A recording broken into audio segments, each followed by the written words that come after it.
It's strange. The moment everything breaks isn't always the loudest. Sometimes it's just silent.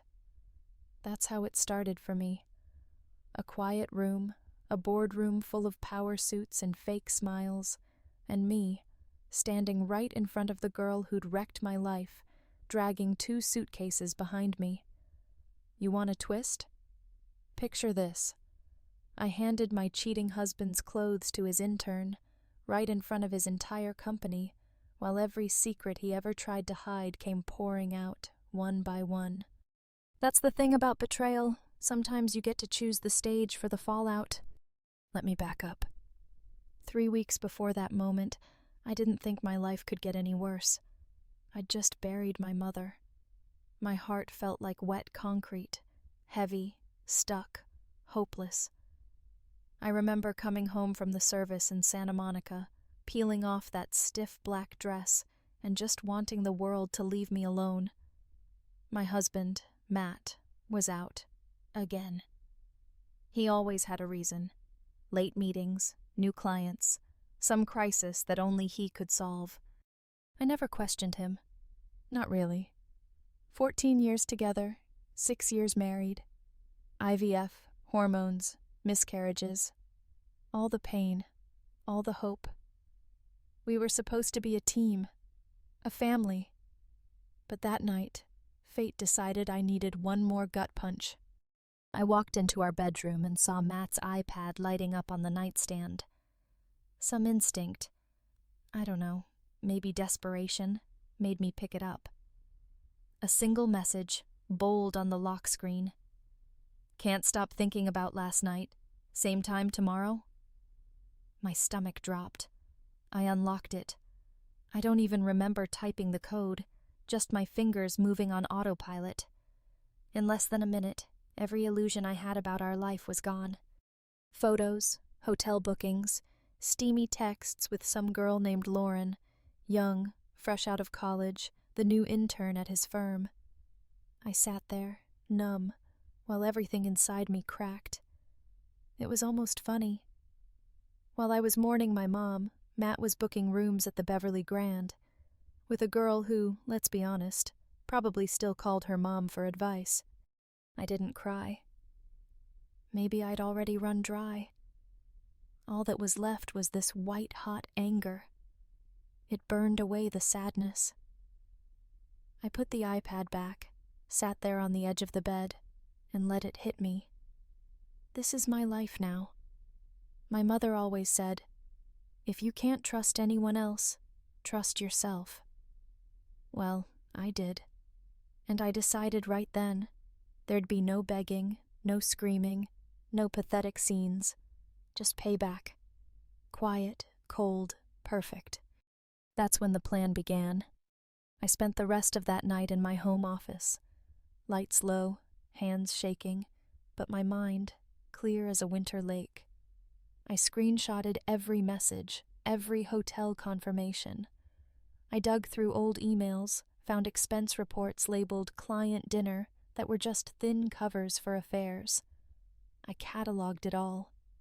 Lauren's name, Matt's pet names, addresses, dates, receipts. Then I called Julia Lane, old law school friend, now a private investigator. Julia was the opposite of me, sharp, sarcastic, unshockable.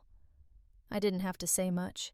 She just nodded, took notes, and said, "You want proof, and you want justice." Damn right I did. Turns out, Matt's secrets ran deeper than I thought. Not just cheating, corporate fraud.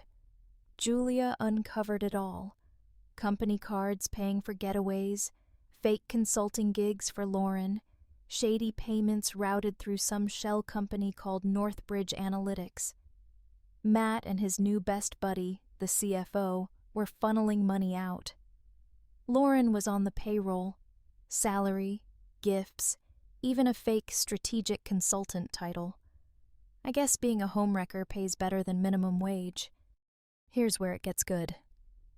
There was an upcoming quarterly review at Preston and Finch. Boardroom, investors, department heads, all the big players. Matt wasn't supposed to attend.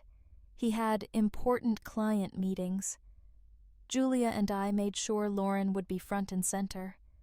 All it took was a fake email, some clever wording, and a request from Matt that Lauren present her marketing data to the entire board. While Lauren prepared her moment in the spotlight, I packed 2 suitcases. One with Matt's favorite things: monogrammed shirts, silk ties, his beloved cologne. The other with hard copies, every receipt, every fake contract, every email Julia and I could dig up. I even caught Matt off guard with a little legal trick. I sent him a routine governance update from the old legal email, one he'd barely read before. It included a new clause. If there's proof of misconduct, the CEO can be removed by the board. Matt, always too busy to pay attention, signed it and sent it back. All week, I kept my cool. I played the supportive wife, smiled at the right times, even wished Lauren good luck in the halls once, just for fun. Inside, though, my nerves were wired so tight I thought I'd snap. Then the day came. I walked into Preston and Finch, dressed in black. Not for mourning, not this time. It was my armor. I rolled those suitcases straight to the 19th floor, my heart pounding but my hands steady. The receptionist greeted me like always. "Just delivering some materials for the boardroom," I smiled. The conference room was already buzzing. Lauren stood up front, glowing, full of herself, her perfect hair bouncing as she showed off some PowerPoint about brand engagement. I waited for her to hit the big finale. Then I stepped in. Silence. Everyone turned to stare. I introduced myself, loud, clear. "I'm Emily Carter. You all know my husband, Matt Carter. Or you think you do." I met Lauren's eyes, and for a second, I saw fear. Good. I rolled the silver suitcase to the front, popped it open, and started laying out Matt's things. "These belong to my husband. Maybe you recognize this tie, Lauren? Or the watch?" She froze, mouth open. Someone in the back coughed to hide a laugh. Then came the second suitcase. I set the files on the table. "This is a record of every expense Matt charged to the company.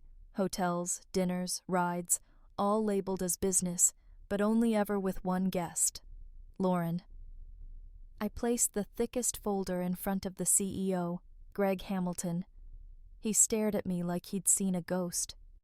I didn't stop. "There's more. Fraud, embezzlement, misappropriation of funds. If the board would like to see evidence, it's all here, and I'd suggest you look before the SEC does." I didn't yell. I didn't cry. I let the facts land like grenades. Lauren went white as paper. The head of HR stood up, voice steely. "Ms. Reed, you'll come with me." Nobody defended her. She just wilted, hands shaking, and followed HR out. Greg, the CEO, kept paging through the files, jaw clenched. "Did you intend to go to the authorities, Mrs. Carter?" I smiled, cold as the Arctic. "That depends on whether you do your job." By then, the whole room knew the score. Matt was finished, even if he didn't know it yet. I left the suitcases. I didn't need them anymore. On my way out, my phone buzzed. Matt. Of course. "Where are you? What did you do to Lauren?" His voice, half threat, half desperation. I let him talk. Then I dropped the last card. "You ever read our prenup, Matt? The part about infidelity? The house, the accounts, my investments? They're all mine now. You don't even get the car unless I say so." Silence on the other end, just the sound of him breathing, trying not to explode. Then the inevitable, "You'll pay for this." I laughed. "You destroyed everything, Matt. I just turned on the lights so everyone could see the mess." That's it. I didn't stay to watch the fallout. I didn't wait for a thank you. I walked out, light, free, and for the first time in years, not carrying someone else's secrets. So, was it justice or just revenge?